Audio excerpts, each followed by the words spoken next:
పద్ధతుల్లో ప్రత్యేక శాసనసభ సమావేశాలు పెడుతున్నారు అని చెప్పి పొద్దున్నే క్యాబినెట్ బడ్జెట్ సమావేశాలకు చేస్తారు కదా సార్, అట్లా బడ్జెట్ ముందు ఒక క్యాబినెట్ పెట్టి వెంటనే తీసుకొస్తే మేమేమనుకున్నాం సార్ అంటే నిజంగా కూడా ఈ ప్రత్యేక శాసనసభ సమావేశాల్లో 42% రిజర్వేషన్ అమలు చేయడానికి కామారెడ్డి డిక్లరేషన్లో ఇచ్చిన విధంగా ప్రత్యేకమైన బిల్లు ఏమన్నా తెస్తున్నారేమో, ఆ బిల్లు తెచ్చి వెంటనే శాసనసభలో ఆమోదింపజేసి తద్వారా చట్టబద్ధత కల్పిస్తారేమో అని చెప్పి రాష్ట్ర వ్యాప్తంగా బలహీన వర్గాల సోదరులు కామారెడ్డి డిక్లరేషన్ చూసిన వాళ్ళు ఎదురు చూస్తూ ఉంటారు.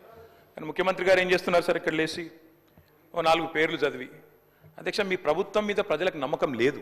ఎందుకంటే రేవంత్ రెడ్డి గారు మీరే చెప్పినారు, సమగ్ర కుటుంబ సర్వే జరిగినప్పుడు తమరిచ్చిన ఉపన్యాసమే మొత్తం యూట్యూబ్లో ఉంది, అన్ని టీవీలలో ఉంది.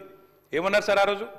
ఆ ముఖ్యమంత్రి చెప్తాడు సరే, ఎవరు పడితే వాళ్ళు వచ్చి మీ ఇంటికి వచ్చి వివరాలు అడిగితే ఇచ్చేస్తారా, అవలగాలు దివానాగాలు ఇచ్చేస్తారా అని మాట్లాడింది రేవంత్ రెడ్డి గారు, మేం కాదు. మీరు చెప్పిన మాటలనే ఎన్యూమరేటర్లకు చూపెట్టి చెప్పినారు, మేము ఇయ్యము మీకు వివరాలు, 57 రకాల వివరాలు అడుగుతున్నారు, ఎట్లిస్తాము మీరే అన్నారు ఆనాడు. ఎవరు పడితే వాళ్ళకి ఇచ్చేస్తామా వివరాలు అని మాట్లాడింది, అదే చూపెట్టి అడిగింది. అధ్యక్ష వాస్తవం ఏంటంటే అధ్యక్ష, సమగ్ర కుటుంబ సర్వే 2014లో జరిగింది. శాంతికుమారి గారు ఉన్నారు, రామకృష్ణారావు గారు ఉన్నారు, సందీప్ కుమార్ సుల్తానియా గారు ఉన్నారు. అప్పుడు ఇదే అధికారుల అధ్యక్ష, అప్పుడెవరు వేరే లేరు. సమగ్ర కుటుంబ survey, I'm saying this on record, I worked as a minister for 9.5 years. Yes, చేసింది మొత్తం ప్రభుత్వ అధికారులే, చేపించింది ప్రభుత్వమే.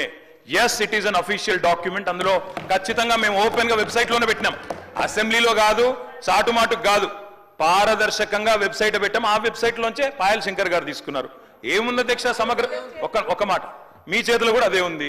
ఏముంది అధ్యక్ష అందులో డేటా? తేడా ఏంటంటే కేసీఆర్ గారి ప్రభుత్వానికి కాంగ్రెస్ ప్రభుత్వానికి అధ్యక్ష, సమగ్ర కుటుంబ సర్వేలో పాల్గొన్న కుటుంబాల సంఖ్య 1,03,00,000 కుటుంబాల అధ్యక్ష, 1,03,95,000. మొత్తం పాల్గొన్న ప్రజలు 3,68,00,000.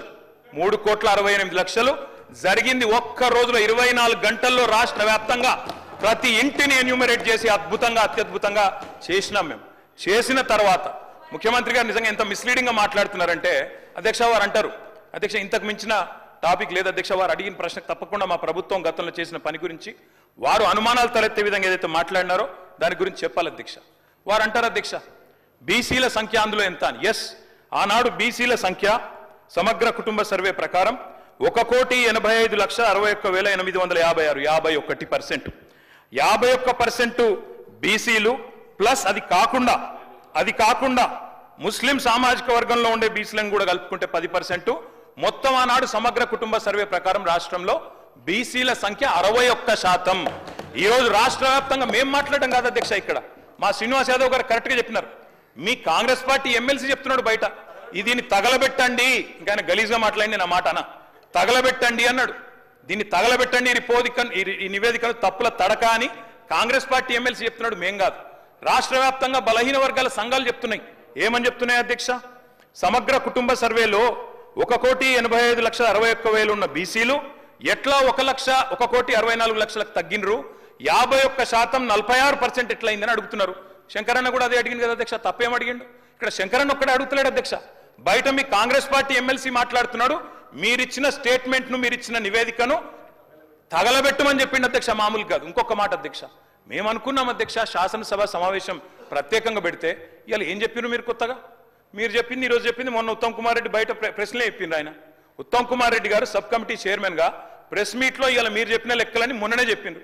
ఎందుకు పెట్టిండ్రు మీరు? ఇవాళ మేమేమనుకున్నాం, 42% రిజర్వేషన్ ఇవ్వడానికి చట్టబద్ధత కల్పిస్తూ బిల్లు తెస్తారనుకున్నాం. లేదా మీరు చెప్పినట్టు 56% బీసీలుంటే ఆ 56% బీసీలకు బీసీ సప్లాన్ తెస్తారేమో అనుకున్నాం. ఏమీ లేకుండా ఇలా వచ్చి ఒక స్టేట్మెంట్ ఇక్కడ పెట్టి ఏదో సాధించిన మీ చరిత్ర అంటే అధ్యక్ష 5% బీసీ జనాభా. అధ్యక్ష గౌరవ సభ్యులు 9:30 ఏళ్ళు విన్నారే ఒక్క నిమిషం. అరే వినగాదన్నా, వినగా చెప్పినా ఇప్పుడు మేము సబ్ కమిటీ చైర్మన్గా ప్రజల ముందు ఉంచినాము. దానికి న్యాయపరంగా శాసనసభలో ప్రజాస్వామిక విలువలుగానే శాసనసభలో ప్రభుత్వం తరఫున పెట్టినాము. మీరు ఇట్లప్పుడన్నా మీరు వెబ్సైట్లో పెట్టామని చెప్పి మీరు ఊరికేనే మాట్లాడదు, ఎవరికైనా వెబ్సైట్లో అందుబాటులో ఉండని ఆ ప్రభుత్వం మీరు దాని తదుపరి లేకపోతే ప్రభుత్వం ఆనాడు ఉన్న అధికారులు ఇవ్వాలని ఉన్న అధికారులు కదా స్టేట్మెంట్ ఇప్పేది. ఎప్పుడైనా ఎస్కేఎస్ సర్వే పబ్లిక్ డొమైన్ లా చట్టబద్ధత కలిగి ఉండేలా దాని